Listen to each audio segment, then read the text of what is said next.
lean-to shed that I found was from the iCreatables.com. It was a 4x8 shed that I was looking to retrofit into the space that we had available on the side of our garage. They're free online plans and like material guides as well as drawings and how to build pretty simple 2x4 construction techniques. But I found that really helpful.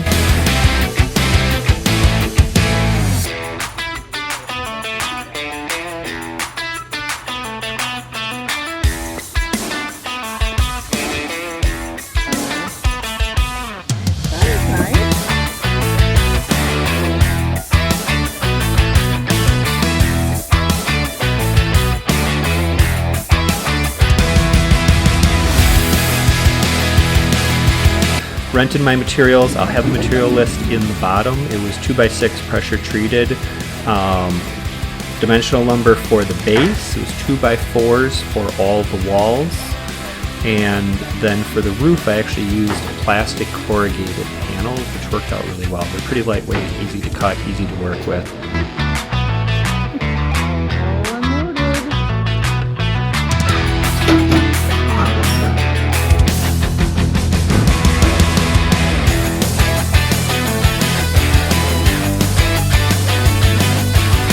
The base, I went and did cinder blocks. We had those laying around the house. This is not going to be anything too crazy for the foundation. I just did some cinder blocks on the ground and then leveled them out side to side and then front to back.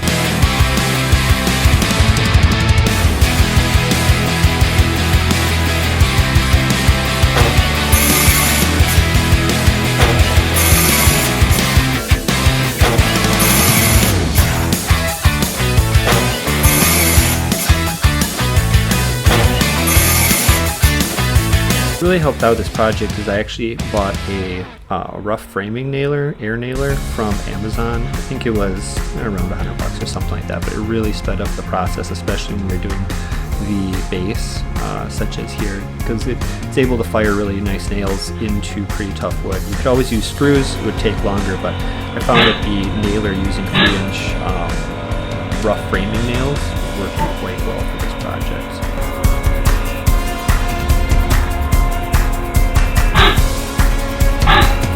We leveled the base out and then took the 2x6 pressure treated framing, moved it into place, and then I did 3/4 plywood decking for the top of it. Again, this is all stuff I bought from the big box store that was local to us.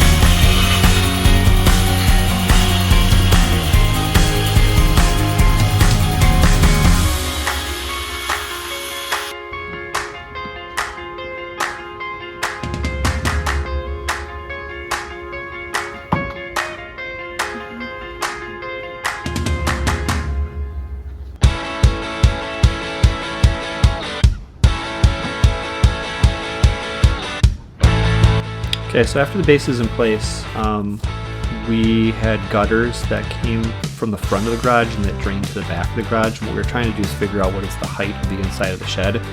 I knew based on the drawings that it was going to be above the gutters. So at this point we're discussing if we should just take the gutters out, which is what we ended up doing ultimately. And that gave us a nice amount of headspace inside the bike storage room.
after the base was framed up and the decking plate was, or the decking was secured at the top, it's time to start working on the walls.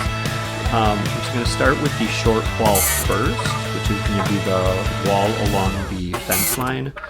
And then I just took the dimensions off of the iCreatable. So the wall sizes and the height are exactly as they have them in the plans, which I'll link to, like I said, I'll link to in the description.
The outside wall, inside wall are done. The front and back you can see are in place, and now we're simply nailing them together. And then what I ended up doing is I ended up driving 3-inch screws into the walls to make everything a little bit more stable. The nails are fine, but the screws are going to hold it much better.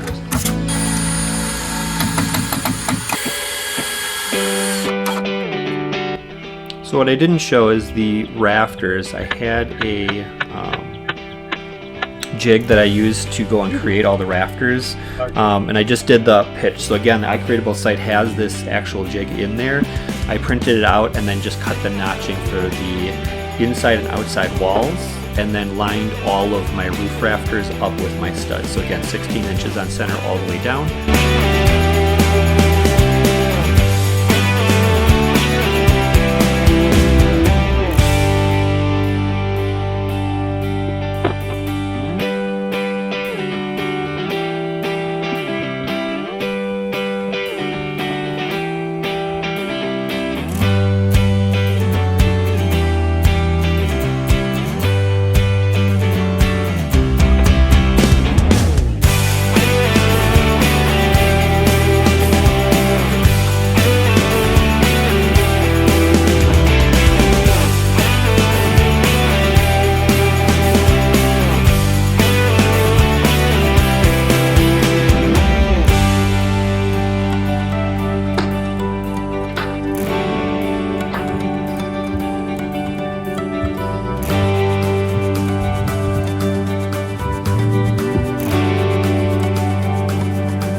Okay, time to start working on the doors. So the exact dimensions of the doors, I forget what they are exactly, but again, I followed the plans that were online. And what they call it is a sandwich method. So it's 2x4s followed by a plywood sheet. And then for the facing, or for the outer skin on our shed, I use rough sawn cedar.